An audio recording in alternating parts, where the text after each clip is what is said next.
for all of you who were listening to that, um, there's one point that actually I guess it was really kind of hit home. It was this idea of accuracy and consistency and data and all of this efficiency equals sustainability. Um, and actually you've heard a lot of us talk about that over the years on, and Jason talking about degrowth. We've been thinking about these problems for since before we actually started Alvanon. And this is where actually we end the AI portion of the day. And we actually go on to the next part, which of fashion tech that's important, which is the training aspect. Everybody who has actually talked about AI has talked about the human element in that, and where therein comes actually some of the biggest challenge that we have is that you cannot actually replace the human with an AI. And actually, that means that it behooves us as an industry to actually focus on training.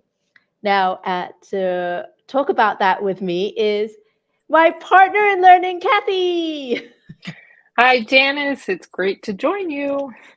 You're supposed to be here with me in the office, so I'm not scared. Hello. I finally got out of Hong Kong for a brief stint, so I'm joining from Wisconsin. It's amazing what technology can do these days, isn't it? Yes, yes. So I think we have a couple of polls, don't we? Do you want to start the polls first, or how do we want to start this? Well, yeah, so we're going to talk about training, and I'm really excited to have this conversation with you, Janice. I think this is something that's been top of mind for us for, well, 5+ years now, ever since the genesis of MOTIF. And, I think two of us spend a lot of time, and with the greater Alvanon family and customers and across the supply chain, been listening to the real pains and needs of training. And we've come a long way in 5 years, but I think we are still very frustrated at the lack of uptake. And there's been a lot of startups, a lot of new initiatives to solve the training problem just in the last 5 years. I mean, look at all the parties that have launched training initiatives, and none of them, they just have not taken off as much as they should. And on the flip side, we're seeing all the big brands and big companies struggling with how do they roll out wholesale training initiatives. So yeah, let's put up the first poll. Just to kick us off, all of you listening, do you believe your company invests enough in training? Yes or no? And this is going to be for yourself, for your teammates, for anyone you work with. Does your company invest enough in training? And while we're waiting for the poll results to kind of come in, I think one of the things that we should talk about is this pain that this industry is going through, right? We had 2 years of COVID. We saw a lot of new things come in during the COVID time frame. We saw people be able to use Zoom. I mean, 3 years ago, we never thought that would happen. And now it's become, a language, really, right? But regardless of everything that's going on, I think there's some things that companies need to do in order to just grow or even survive now, because we are actually entering a very, very different, world order, I would say. So what do you think, given the disruption that's happening? We just listened to all this about AI and new technologies. What are some of the key, from a people point of view, what do you think some of the things the industry needs? I think there needs to be much more cross-functional free exchange of ideas, right? In some of the things that we saw when we first launched MOTIF, we saw cross-functional. It was actually it is sometimes it was a little bit like the silos didn't know what each other were doing, right? And they also didn't know the pain and pressure of each of one of those silos. And I think in some of our communities. We actually, a lot of people talked about all of those. And by the way, if you have any comments that you want to put in, please put it in the chat, because apparently 66% of you say your companies don't invest enough. We'd love to talk to the 33% of you who actually say that you are doing enough. Because, and do put it in the comments of whether, what you're doing enough is in the right kind of skill sets that you're actually looking for. So Janice, I love the cross-functionality issue, and I think this is an issue in every industry. And from a company point of view, you need this for efficiency, innovation, breakthrough innovation. You got to have people that can step outside the box. From an individual point of view, we saw so many senior people in brands. For example, one very popular sports performance brand, very successful on the market, talking to some of their senior people, deep skills, who have an urge and a yearning to upskill themselves, but the company is not providing them the tools and the resources to do that. They're sitting here going, I've got this deep experience. I want the digital skills. I want to learn just like the newcomers. I can't seem to do it. Or I'm not being provided with the support from the company. So I think that's something else that goes along with cross-functionality. We saw that a lot with actually all of the digitization skills, right? You had highly skilled kind of people who are really good at manual kind of pattern cutting, not actually being given not being paired with people who actually could use 3D, or not giving the training, or actually them saying, actually, I don't know how to do this. I'd like to be shown some of it to be able to learn it on my own time and not get that kind of support that was necessary.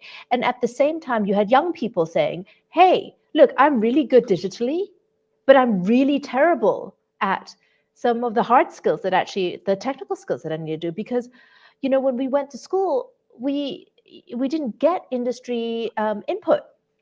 So how can you deal with some of that kind of stuff?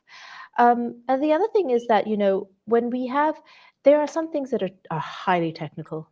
I mean, you can't just bring somebody into a denim mill and say, hey, learn how to wash something, please. You have to be quite a denim head to do that. You have to have some idea of chemistry. I mean, if we don't have these very specific skill bases, which, I hate to say this, but everybody coming out with a marketing degree is not going to help me when I actually really need a washing chemist, right? So part of that is this imbalance of kind of technical and other functions that are needed in the company, and we're seeing that a lot with reshoring initiatives. Yep. A lot of that expertise was outsourced decades ago, and suddenly here we are talking about bringing back manufacturing to home bases, and that the expertise doesn't exist. And and then it also makes me think of, as an industry, we're not good at capturing the expertise that's out there. And I think that's really what we were trying to do with MOTIF, is capture some of that expertise before it retires, and be able to create a legacy and a way for it to exist on. Right, because there's actually a culture that needs to be built around here, right? It's somewhat about respect of work, and respect of experience. And I look at the Uniqlo example from many years ago. I mean, if you read Yanai's book, his point was, hey, listen, we had all of these people in Japan, right, who were great craftsmen. They actually knew exactly how, like, the zipper should actually fold in. They go to, and he's like, but no Japanese teenager wants to learn this. So, and we've got a population that is not youthful. I mean, the youthful population want to do something else. Where could we go? And this was in the 90s. And he said, okay, well, forget it. We're not going to lose any of this. So I'm going to bring these great, seafoods to China. And at that point, there was a burgeoning Chinese kind of labor pool that actually really wanted to learn something and become really good at something. And so he pretty much brought his Japanese, expertise into these Chinese companies and actually just reskilled there and said, okay, well, now this factory, we're all going to work together and do that. And there's a lovely story in there that says, giving the pride of expertise back to somebody who was retired gave them a real sense of belonging and want to actually forge ahead. And I mean, not even to tell the Uniqlo story, but even our own story of Alvanon, how we became actually Alvanon was because we actually had some really amazing people come out of the last factories and say to us, we need uh, we let's kind of figure out with our combined experience how we can actually make something better go forward. So I think there is that cultural aspect that needs to be taken there. And along with that, it seems, but it's got to be an industry-wide thing. I do think we're seeing pockets of this. You mentioned Uniqlo. I think a lot of the luxury brands are doing this with artisanal training, and they're trying to bring it into younger high school age kids. We see Gap had their whole vocational training program this way ahead. So we are seeing snippets of this across the industry, but as an industry, we need a bigger collaborative approach, a way for beyond the companies, individuals to tap into this broader community of expertise and a much bigger free exchange of ideas. And we are seeing some glimmers of hope. We see some of this happening, but it's not a big earth-shattering industry-wide change. Like, for example, I think 3DRC is a great example to bring up. And we had Safir and Lena Lim of Browser University. Was it last year? Last year, where we were talking about training around digital. So 3DRC is one example of where the industry is attempting to come together. I mean, in England, we have Fashion Enter actually trying to bring back technical vocational training into certain hubs, actually to bring back that kind of manufacturing expertise that they actually had lost for a while. And 98% of you say that it should be a high priority, but herein lies a little bit of the problem, right? We are, to a certain extent, we're preaching to the converted. If you are here today, you already want to learn something, or else you wouldn't spend, your whole afternoon kind of listening to us spiel like like NPR in the background. But I mean, some of the questions that I ask of you is, as managers of people who are there, can you take training during work hours, right? I mean, if we actually need to do this as an entire industry, we actually have to take the most important thing is that we actually have to see this as work, right? Upskilling, training, it actually has to be seen as part of the job, as well as the initial kind of the first when we get the first intakes of people into big brands or into each company, all we know is that in the first 100 days, nobody does anything anyway, right? So why not train them up on the way things that you actually really need them to know and actually level set all of the skill bases. And actually, that's kind of one of the things that we try to do at MOTIF. And we have some good cases that we can talk about at MOTIF, actually, about how that went. Do you want to elaborate a little bit, Kathy? Yeah, I think it was exciting for us. I mean, MOTIF, we had almost every brand. We had individuals from almost every brand, a lot of factories, a lot of vendors taking courses on us. But I think a lot of them were individuals that said, hey, I want to learn for myself. So maybe they used some of their personal training budget and signed up for courses. What was exciting for us was to see companies that came on and really really carefully thought about how to use the training and used it. So our training is all online, self-paced. So companies that came in and really leveraged it to use it for team training. So that to us was exciting. So for example, large Midwest retailer had over 300 people who had annual subscriptions on us. So they all had access to all the content at any time. They could take it anytime. But the company set aside time during the week and they had teams come on to take specific courses together.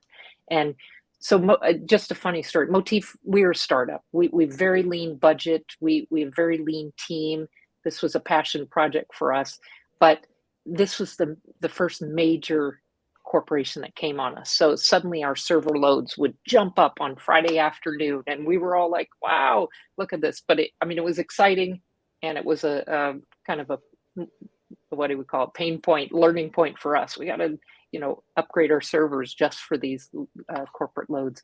So I thought that was great to see how they did it. Another one that I like to talk about was a major house of brands that was rolling out a huge sustainability initiative from all their offices. So they took sustainability courses together, and they allotted time each week for a group to get together offline to talk about the classes after they'd been through it. So there were some exciting, innovative ways that the companies were using the training and making the most of it.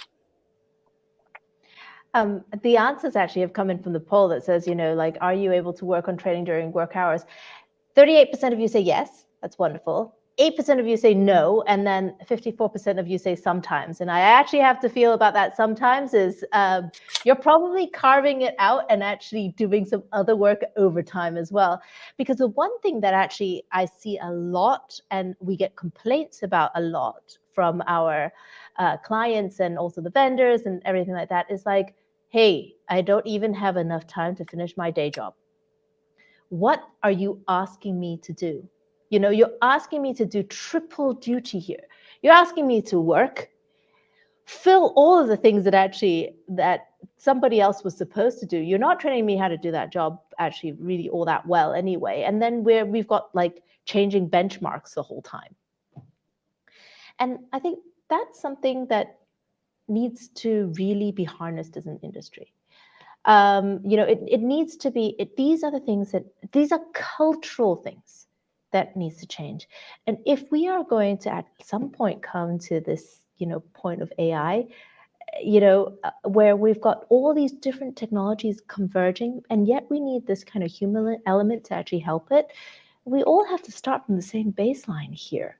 I mean, look at some of the sustainability initiatives that we have out there, right? Half of the people who are starting some of these sustainability initiatives, I don't actually know where their baselines are, because half of them actually haven't been to factories before. I don't even know how they can say some of these things. And, it's a bit of a point of contention for the industry at large. But with this, grand experiment, we have seen these great glimmers of hope, and we're very, very happy that those things have happened. And yet at the same time, we are very sad because we weren't able to fulfill the kind of really broad-ranging initiative that we actually wanted to do.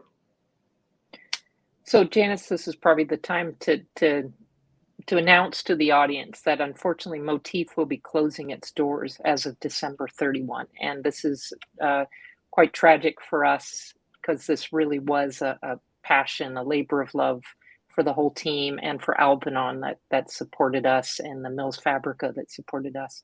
But yes, we will be closing its doors. And I think it's for a lot of the reasons that we can talk about next, about lack of time for employees, lack of dedicated resources to this, that we just couldn't get the momentum that we needed to sustain the business. We succeeded on many fronts. We had 18,000 professionals, like those of you listening, who were accessing our courses. These were across the supply chain, across the globe, Asia, Europe, North America, from middle managers and above. So we feel we had a lot of momentum, but it just wasn't quite enough.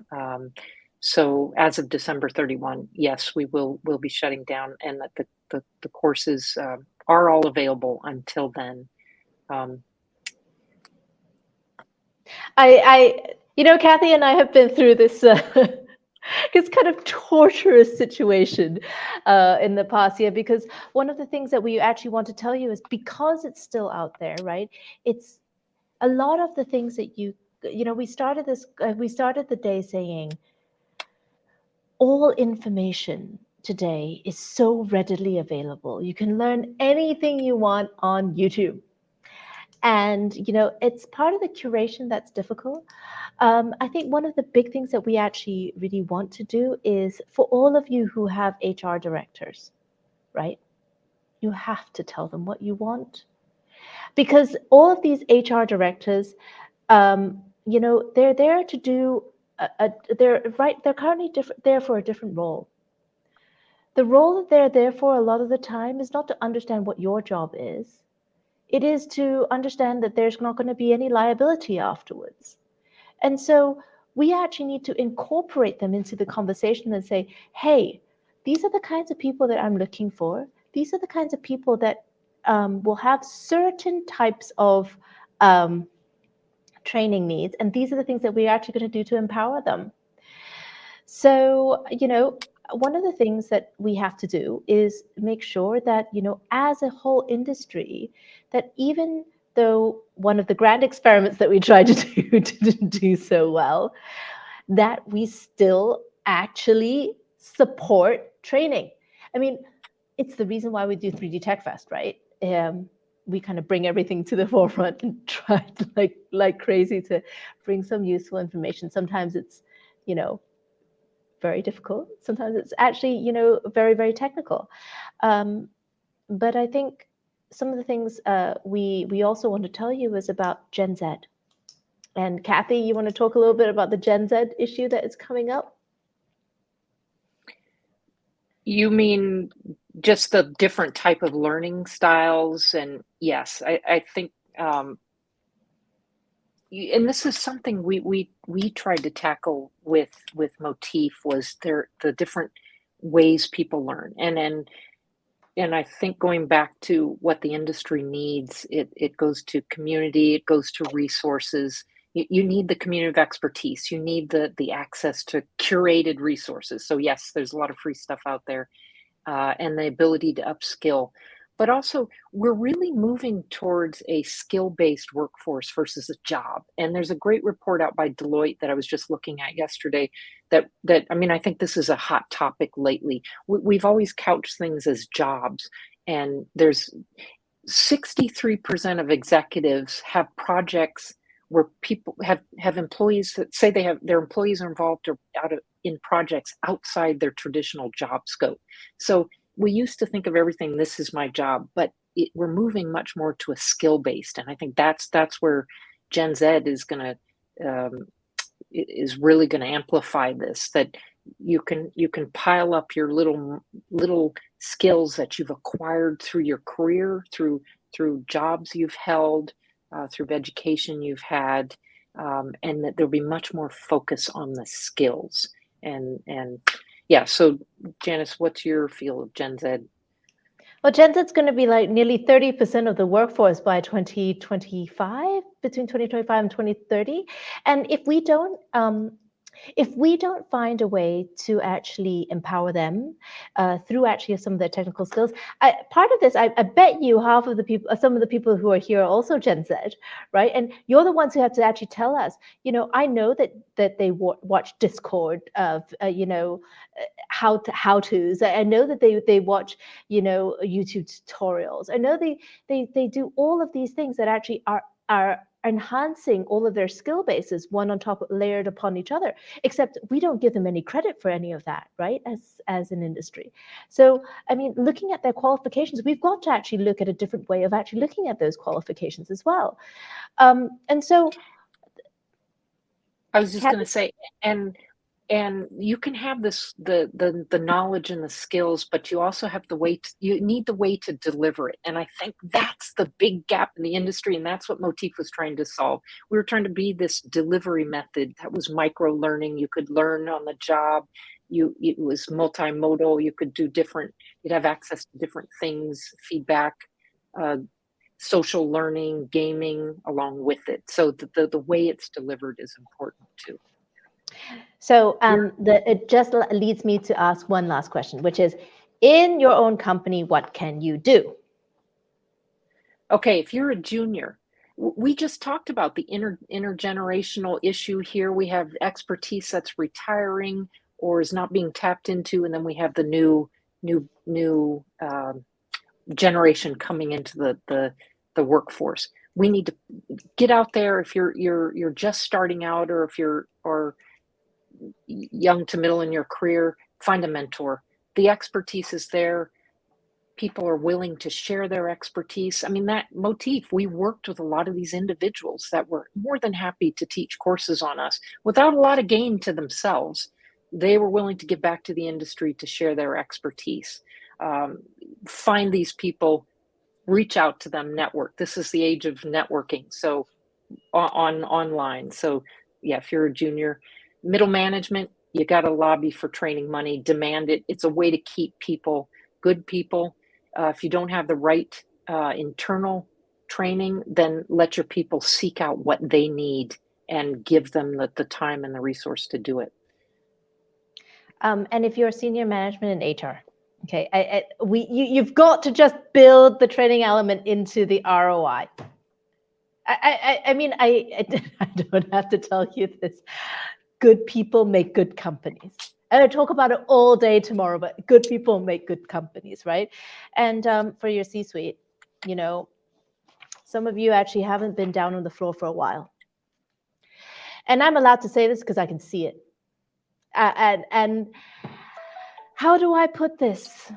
If you don't know what actually you're missing down there, then you have to figure that out, you know, and you have to actually let your people tell you.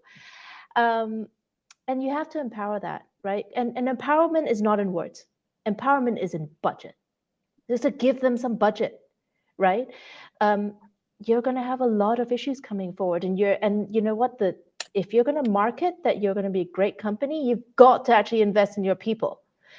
And with this, I actually have to say, we got some comments that said, "Oh, you're closing MOTIF." Thank you, Sharon Striddick.